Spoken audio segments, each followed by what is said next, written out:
I saw some of you out there calling this one. I read those comments saying Mayuri next week, and you guys were right. A lot of you actually called it because of the current anime. They were like, yo, they did Nail? They did Grimmjow? Someone's watching 1000-Year Blood War. Mayuri's next week, and here he is, the captain of Squad 12. I'm very curious about his Bankai. His Bankai is gigantic. He has a poison gauge. Okay. All right, we'll have to read what it does. Basic attacks are basic. He has a slow-moving poison orb. Okay, and it blows up into mist. Okay, Namu is in this. She just jumps you. This means Namu not playable, most likely. If she's a part of Mayuri's moveset, probably means she's not playable. Let's see what the Bankai does. This is what I'm curious about. It just stands there menacingly. We'll read all of it. We'll break down the character, see what he's all about. Strong ability to restrict an opponent. Let's go. Let's go. Break him down. Mayuri has a poison gauge. When some skills hit, poison gauge accumulates and decreases over time. The gauge will be consumed when attacking with Mayuri Zanpakuto and gives additional damage. So skills build up the poison gauge, and then Mayuri consumes it by attacking with normal attacks. But those normal attacks now have additional damage because he's spending the poison gauge. Interesting. Signature move, Toxic Bubbles. Mayuri releases slow-moving toxic bubbles that causes accumulating poison damage when they hit an opponent. If the signature move button is pressed before the toxic bubbles hit the opponent, the bubbles explode and spreads a poison mist over a wide area. And this is a signature move, which means Mayuri can just do this. He doesn't have to spend meter to do it. He literally just hits a button and a slow-moving orb comes out, and he can hit a button again to spread it into a mist. Slow-moving orbs in fighting games are usually very strong because you set it and then you can move behind it, and you kind of play neutral very safely because the orb is there to protect you. With this being free especially, this could be a problem. This could be a big problem. Not for Mayuri mains though, they'll love it. Spiritual Pressure Move 2, move, you idiot! Namu charges forward and restrains the opponent, then causes damage with a powerful kick. The opponent can still guard when restrained, but the guard depletion gauge of the kick is very high. Interesting, because it's such a fast move, Namu is almost always going to catch you, but even after she catches you, you can still block. That said, the opponent can play around it, because blocking that kick is going to deal a ton of damage. And much like with the slow-moving orb, Mayuri just moves safely behind Namu. His whole game plan before Bankai, at the very least, seems to be throw something out and then play neutral safely from behind it. Like approach your opponent after you throw something dangerous at them for them to deal with. And while they're dealing with that, whether it is a slow-moving orb or it is Namu, they're gonna get in for free and deal that poison damage with normal Zanpakuto attacks. Interesting moveset so far. Let's go into Awakening. Let's read what Ashisogi Jizo actually does. By releasing Bankai Konjiki Ashisogi Jizo, opponents will accumulate poison even when attacks do not hit. The speed of poison accumulation will be increased over time. What? So they're just poisoned by existing. Wait, Mayuri goes Bankai and the opponents are always taking damage. And they're taking more damage as time goes by. What? And unlike Renji, this doesn't seem like it runs out. This is incredibly powerful. What do you want about?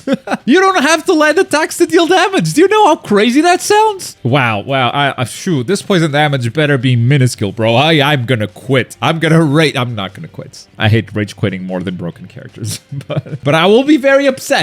Strong ability to restrict the opponent's actions from a medium range and then slowly hunt the opponent down. Exactly the playstyle I just said. I think I figured out this character. Now, obviously, we only have one spiritual pressure move. We're still missing another one. Much like we were missing the spiritual pressure move from Grimmjow last week. I did go and read it. It seems kind of straightforward, not gonna lie. But we'll talk more about Grimmjow soon because one of the comments does make reference to him specifically. Mayuri was in my prediction, so he goes from yellow to green. He's now confirmed. And with that, let's check out where you guys are at with last week's comments. Isn't it convenient that Nell and Grimmjow got these trailers right after they came back in the anime? So I'm gonna guess we'll get Mayuri next. This got so many upvotes that I just had to pull it. I don't want to encourage more predictions because you all failed already, okay?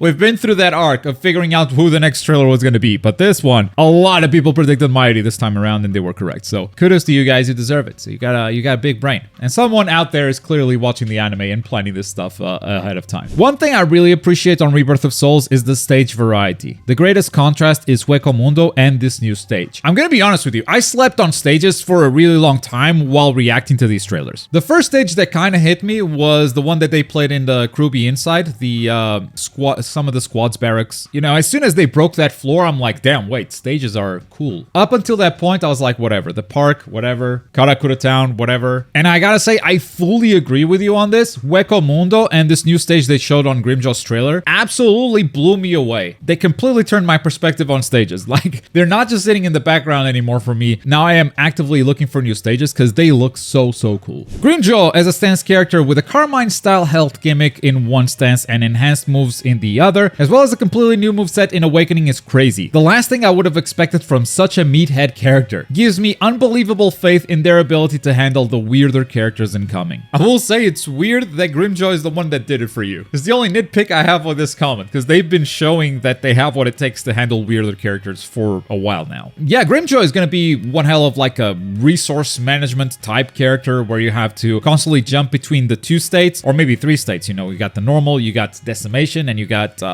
what's the other one? Decimation was the Carmine state, and the other one was Annihilation states.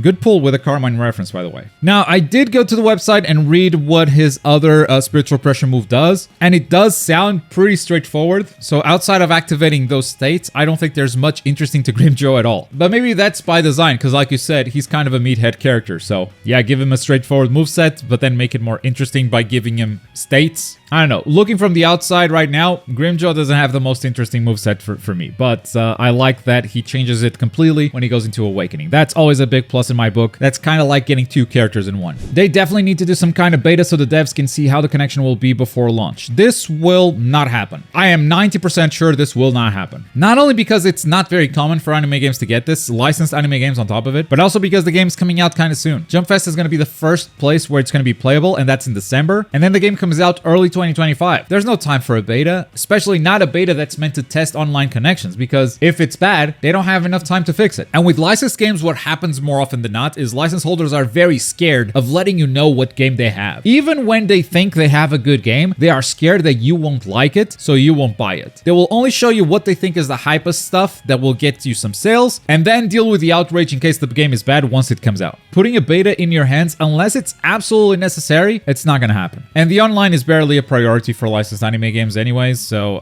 that needs to change. That definitely needs to change. Because they keep selling season passes and DLC over time, and what keeps these games alive is the online. I mean, we just had a great example with Sparking Zero. I think Sparking Zero is definitely a game I still recommend, but the game got sold purely on single player. Like, here's the number of characters we have, here's the story mode, here's custom battles. And then, yeah, you can play online, and the online is pretty feature rich, but they didn't let us test any of the online. And that has led to a bunch of mechanics that are unintentionally broken, and a game that, like, no one likes. Not the spectators, not the players, not the devs. So now they have a big patch coming up in December, and this all could have been avoided with a beta test. For sure. But let's say Sparking had a beta test and people found out about the android's vertical flying and running away infinitely. Who's gonna buy Sparking Zero after that tweet goes viral, right? That's what license holders are afraid of, and that is why I don't think these games get betas enough times, even though they very much should. And because we're here every week checking out the latest reveal, I thought it was a good idea to check in on you guys, where you guys are at. So if you want to be in next week's video, make sure to leave a comment down below right here. And if you missed last week's reveal, it was Grimmjow. You can watch that trailer and breakdown in this video right here. Thank you so much for watching.